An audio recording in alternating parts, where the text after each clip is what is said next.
huge debt of gratitude. I knew Noel very well. He was my first boss when fresh out of graduate school in 1968.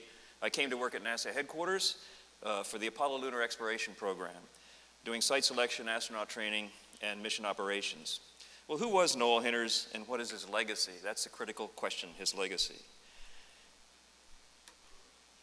In his youth, growing up in New Jersey, Noel had a passionate interest in, well, chicken farming, believe it or not, okay?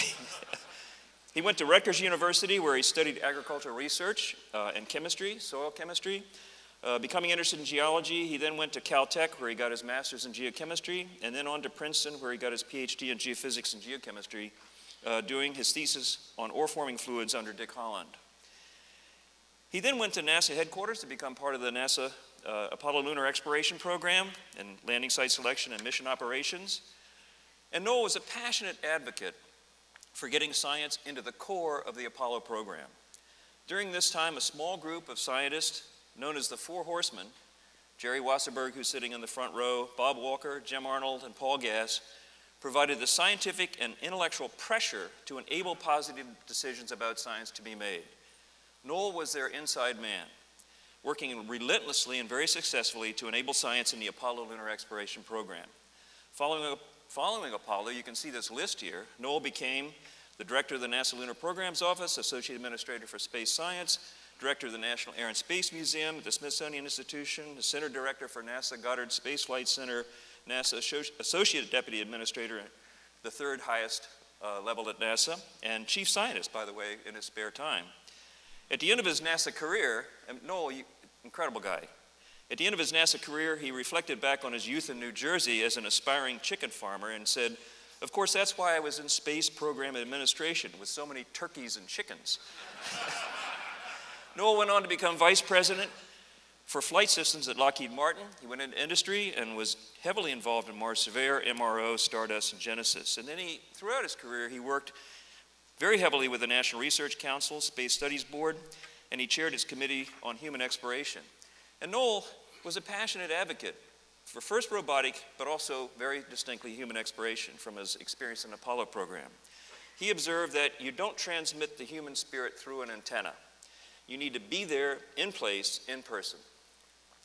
The New York Times called Noel the main advocate for pure scientific research in an organization ruled by rocket engineers and pilots.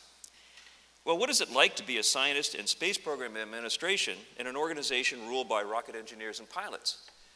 Let me just briefly share with you some of the questions and comments I've personally heard from some of those senior administrators, rocket engineers, and pilots during my career. Jim, do we really need any more moon rocks?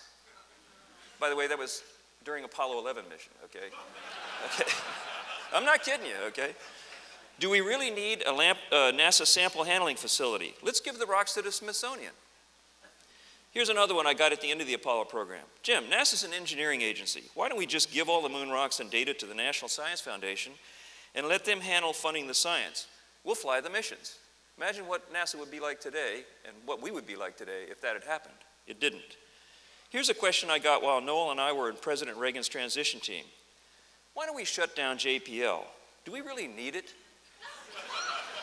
We could save some money here. This is the era of Cutter Dave Stockman, for those of you who have long memories. Now, these may sound like idiotic questions to us scientists, but they are indeed not.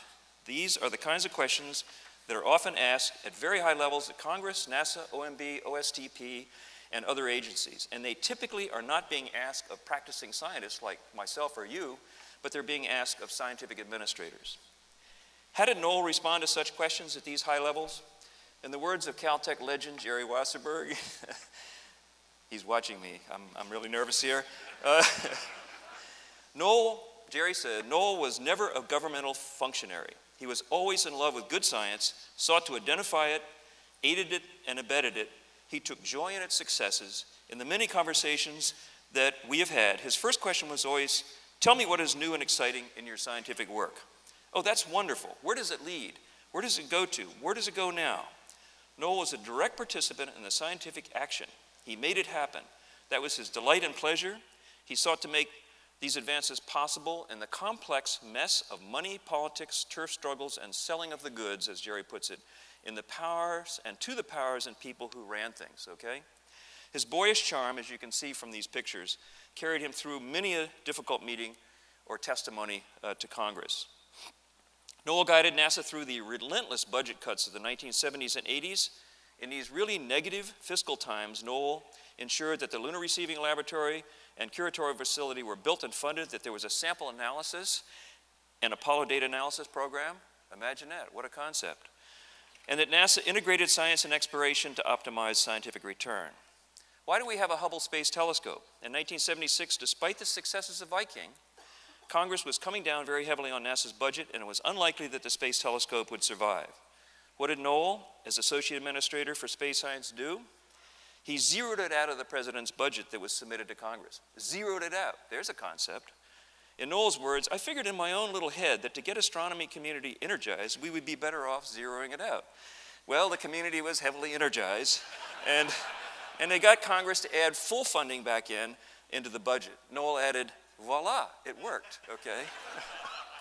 One day when I was coming out of, I saw someone coming out of Noel's office, and I said, hey, who was that, Noel? And Noel said, well, that was so-and-so from the AGU. I had this idea to start a journal with short turnaround time. We're going to call it Geophysical Research Letters. What do you think of that name? I think that's pretty good. We all publish there now. Noel started that journal, okay? Noel never really wrote a single scientific research paper, but he enabled all of us in this room to do just that. What kind of a person was Noel Hinners? Noel thought about others, not himself. In adversity, he saw not frustration, but opportunity. In youth, thank God for me, he saw not immaturity, which I had plenty of, but promise for all of us in that period. His vision was firmly fixed on the ground and on the goals, not the milestones, but the goals. The deliverables were definitely a means to an end, not an end in themselves. He listened very carefully, but spoke with enthusiasm and passion for what he believed. He was the most amazing and non-confrontational person I have ever known, yet at the same time, the most effective at winning the hearts and minds in the high-stakes poker game of essentially enabling space science. He created opportunities for all of us. So what is Noel's legacy? You're looking at it here in this room, and all of us, okay? The robust and exciting discipline of planetary and space science built from scratch, literally by people like Noel Hinners and mainly Noel Hinners. Built on a solid foundation of facilities, fiscal resources, intellectual resources, leadership, exciting professional meetings like this one, and a continuing string of accomplishments, okay, that excite people of all ages and galvanize young people to choose careers in science and engineering. What would Noel himself say of his legacy? Well, he'd answer that question with a series of questions of his own. What's next? What's exciting? Where should we be going? What do we need to prepare for the next 20 years? With Noel, it was not about the past, but always about the future. Armed with answers to his questions, Noel would then, in the words of Captain Jean-Luc Picard, make it so, okay? With his enthusiasm and his boyish charm. Let's celebrate the life of Noel W. Hinners by recognizing and supporting people like him, our planetary and space science leadership. As with Noel, these are the individuals who enable our science. And even more importantly, we can encourage young people to go into similar careers of enabling the most amazing exploration endeavor and scientific discipline of a millennium. And it is our responsibility as practicing scientists to give our present and upcoming leaders good ideas about the future, so indeed they can do as Noel did, they can make it so. Thank you very much.